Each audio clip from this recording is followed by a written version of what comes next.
on DC News Now. The man accused of killing his wife in Virginia now facing murder charges. The latest details out of Manassas Park. And how long will the cold weather last? Meteorologist Scott Sumner will have your forecast. Major changes coming to Metro. Why you can expect a smoother, faster, safer ride soon. Also, investigators in Capitol Hill believe they may know where the COVID-19 virus began and why. The American people are very concerned about the government's response. Coming up, a deeper dive into which theory is most likely. And meet the teacher working with students and parents to strengthen social and emotional learning. Thinking about how I could truly be the change in my community that I longed for as a young girl. Learn more in today's DMV Doer. You're watching the station covering all of the DMV. This is DC News Now. Hey, good afternoon, and thank you for joining us for the news at noon. I'm Mark Hall. Another cold day in the region, no problem. Meteorologist Scott Sumner, who's in for Damon Matson. He joins us now with the latest check on the forecast. Scott, it just seems like a repeat of Monday. Yeah, rinse and repeat, Mark, absolutely. We have the sunshine out there, we have the winds out there, and we have, of course, the cold as well. We're not going to escape that this week either. No matter how you slice it, it will be below normal pretty much just about every day this week. Right now, we're seeing a temperature of 38 degrees here in D.C. As you go further west and inland and higher elevations, it's obviously going to be a little colder there.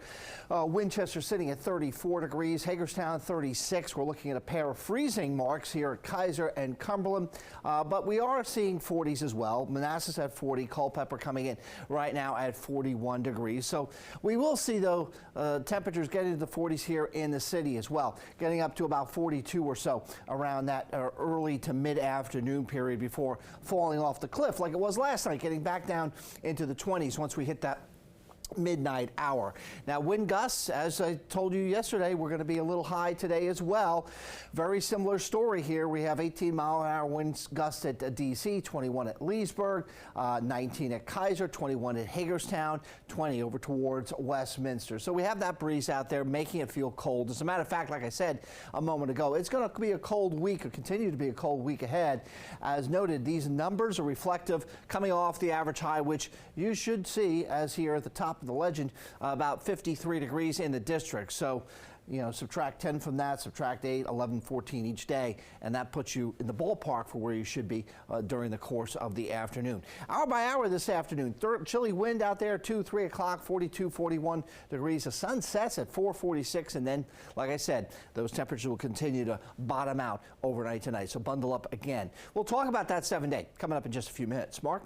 Okay, Scott, thank you. Naresh Bhatt, the man charged with killing his wife in their home back in July, expected to go to trial tomorrow after his court hearing for today was postponed. He's now facing 3 charges, including 1 for first-degree murder.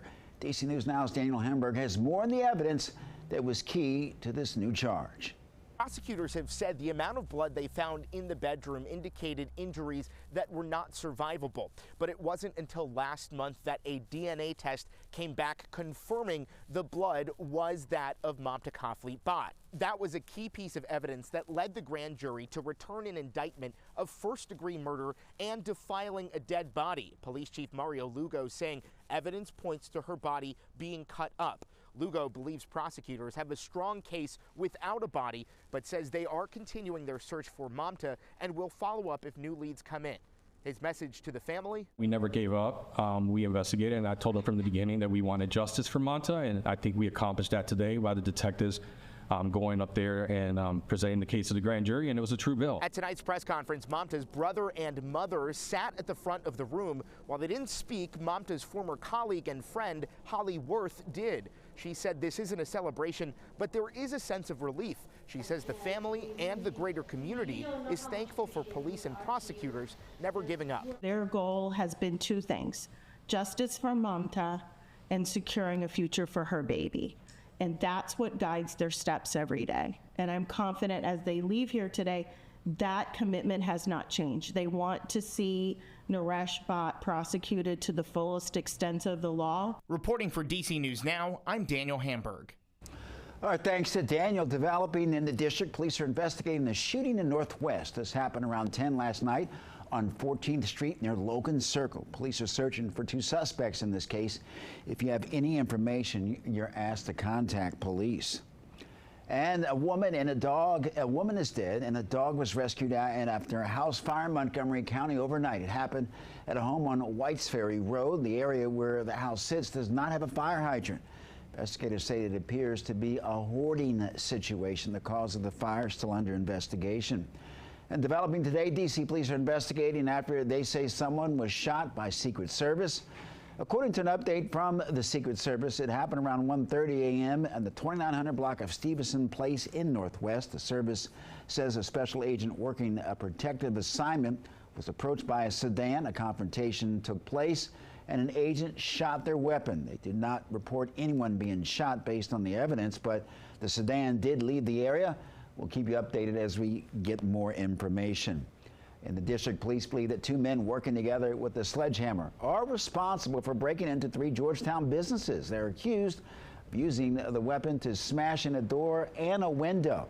According to investigators, the suspect stole $500 from D.C. Tasty Corner. They also accused of breaking into safe and stealing cash at Greco. And police say that they attempted to steal the safe at Dig, but were not successful. Luckily, at that time, we don't really have anyone in the building.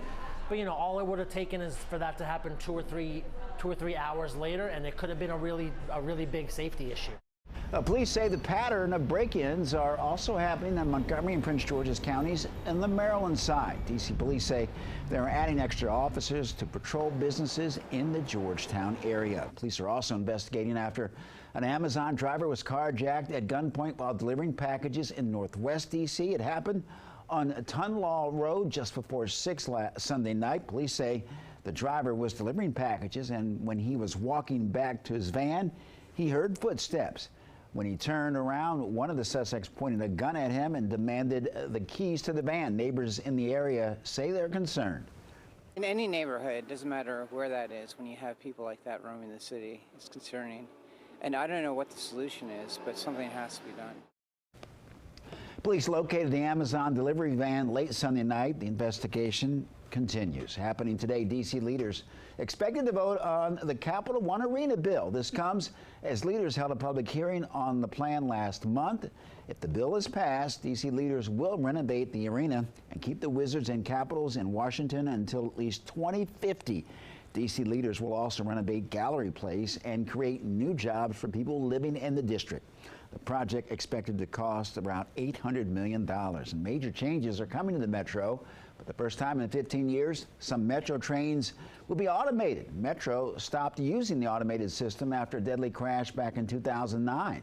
Investigators since found the system was not the cause of the crash. Now Metro officials say that it is time to make your trip safer and quicker. DC News Now was there overnight with Metro officials for a demonstration of the system, and our Haley Milan has more. Your ride should get smoother, faster, and safer. That is what WMATA officials are telling us. Now, DC News Now got to go aboard a Red Line train overnight to get a demonstration of how this plays out. Now, things will look pretty much the same. There will still be a train operator on the car able to override the system should there be an emergency. They need to get permission from a central hub. You could ride the Metro every day and have no idea that within the tracks there's an entire apparatus of sensors that communicate with that central hub. The system has long been in place since the 70s. Now it's just coming back online. WMATA discontinued automatic transit after that 2009 deadly crash, but investigators found it was the rail conditions, not the system, that caused the tragedy. Officials showed us how the system will automate acceleration, deceleration, and door opening, but the driver will still close the doors manually for safety reasons. Now, we also saw what happens if there is an error. Operators can override the automation system with permission from the central hub. Now, how does this improve your ride? Officials say the Red Line could operate 7.5 minutes faster and save 11% in transit time for you. Here's what General Manager Randy Clark told us. It's really about safety. So it's a safety overlay system. When you're on automatic train operation, it more or less makes it pretty close to impossible to run a red signal. For us, a red signal violation is probably one of the biggest things we want to avoid in a railroad scenario. It also makes it a much smoother system, and it's more reliable. We also become more cost efficient by running in automated mode, so we can provide better service at a lower price point overall as well. This is all set to go into effect this month here on the Red Line. WMATA just waiting for the go-ahead from the Railway Safety Commission. We'll see it take effect on other lines in early 2025. From North Bethesda, Haley Milon, DC News Now. All right, Haley, thank you. Well, AAA has some advice for older drivers who may still want to get behind the wheel. It says that nearly 8,000 drivers 65 and older died in traffic crashes in 2022. 211 were in Virginia. That's about 21% of all car crash deaths. AAA is encouraging families to talk about safe driving and to make a plan of action. The agency says since we all age differently, here are a few things to look for. Reaction time may be a little bit slower. Physical movement as far as making sure that we're looking over our left and right shoulders. The peripheral vision may not be what it used to be. Well, there are some adjustments that older drivers can make, including only driving during the day and adjusting mirrors to eliminate blind spots. AAA also offers an older driver course that can get you an insurance discount.